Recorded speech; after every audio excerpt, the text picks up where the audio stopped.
LSU secondary,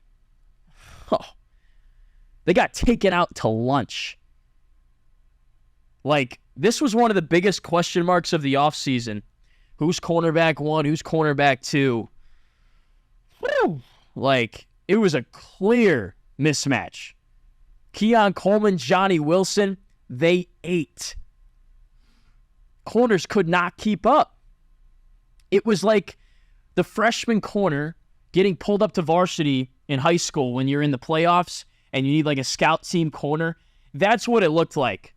And it wasn't really anything schematic. There weren't many blown coverages. There weren't many plays where somebody was just uncovered. Keon, Coleman, Johnny Wilson, they just wanted the ball more.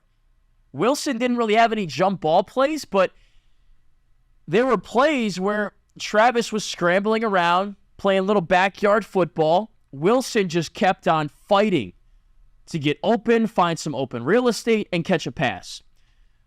Coleman, you could argue, wasn't really open on many plays, but he found a way to make a play or get himself open. So let's break down his touchdown catches for Keon Coleman.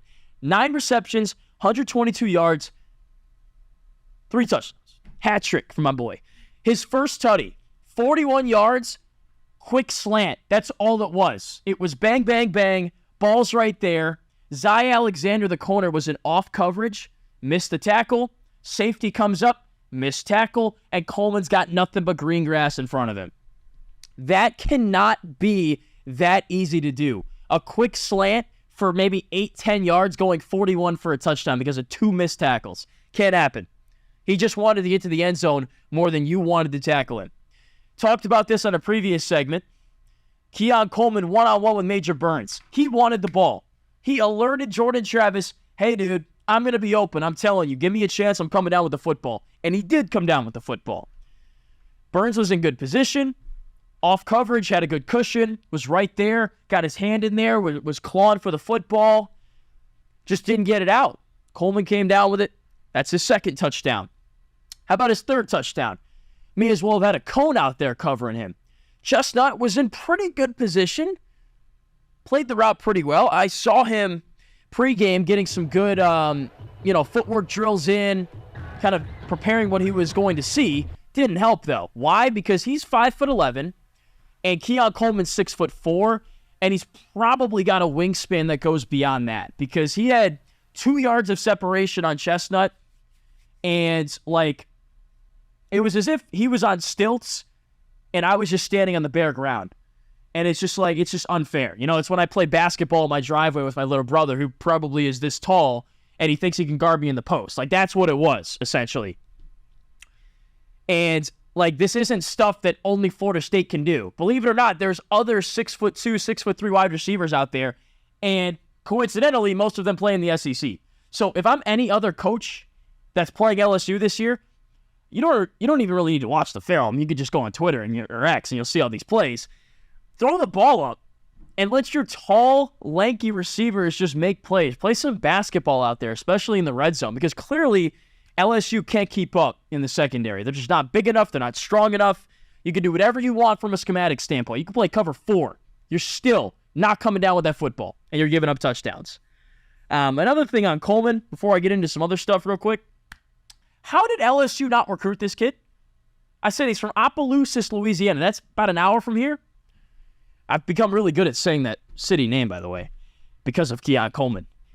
I saw a graphic that he posted in high school with all of his offers, probably 30, 40 schools on there. No LSU. 3-star, not the highest rated prospect, but I've done a lot of stories on in-state recruiting the past couple weeks. You talk to any Louisiana football insider, they will take a 3-star prospect over any 4 or 5-star kid out of state.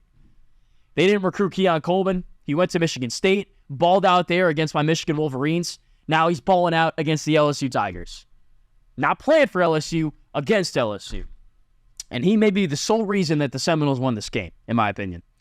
So the corners were bad. The secondary was bad. Major Burns, who's supposed to be a third team, really just an all-SEC safety, looked nothing like an all-SEC safety. He had 8 tackles. I don't care. A lot of those tackles were after Florida State had already broken on a big run or passed and completed a pass. It wasn't like he was, stuffing runs and stuff like that. He had no TFLs, didn't make any plays on the ball, like I said, so that was disappointing.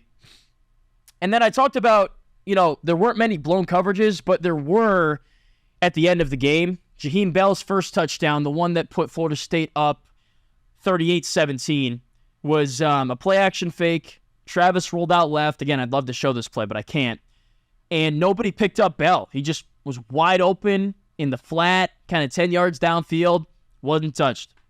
Walked into the end zone. So you not only had guys not making plays on the ball, but you had blown coverages. And then to really just put a bow on all this, I told you guys a big key to this game for LSU winning, get pressure on Jordan Travis. Make him uncomfortable. They did not do that. I already talked about it. 0 sacks. Didn't win a game last year when that happened. Obviously didn't win this game when that happened. And because they got no pressure, the secondary picked up 2 pass interference penalties that moved the sticks for Florida State. The only 2 penalties LSU had, both pass interference penalties. And it wasn't like it was a one-on-one jump ball and somebody pushed. No, it was no pressure. Travis running this way, running that way, going down here. All the time in the world to make a play, and the receivers have 12 seconds to get open. So, yeah, your corners are going to hold at some point. So, all of that together gives you this gumbo of bad defense, blowout loss, and a 31-0 second half. So, Florida State exposed LSU, and I don't know if some of these things are fixable, but I guess we'll have to wait and see. Don't care what happens in the Grambling State game. Means nothing to me. Not gonna make me feel any better about the secondary. We'll see come SEC time. But right now, LSU's secondary is a big problem.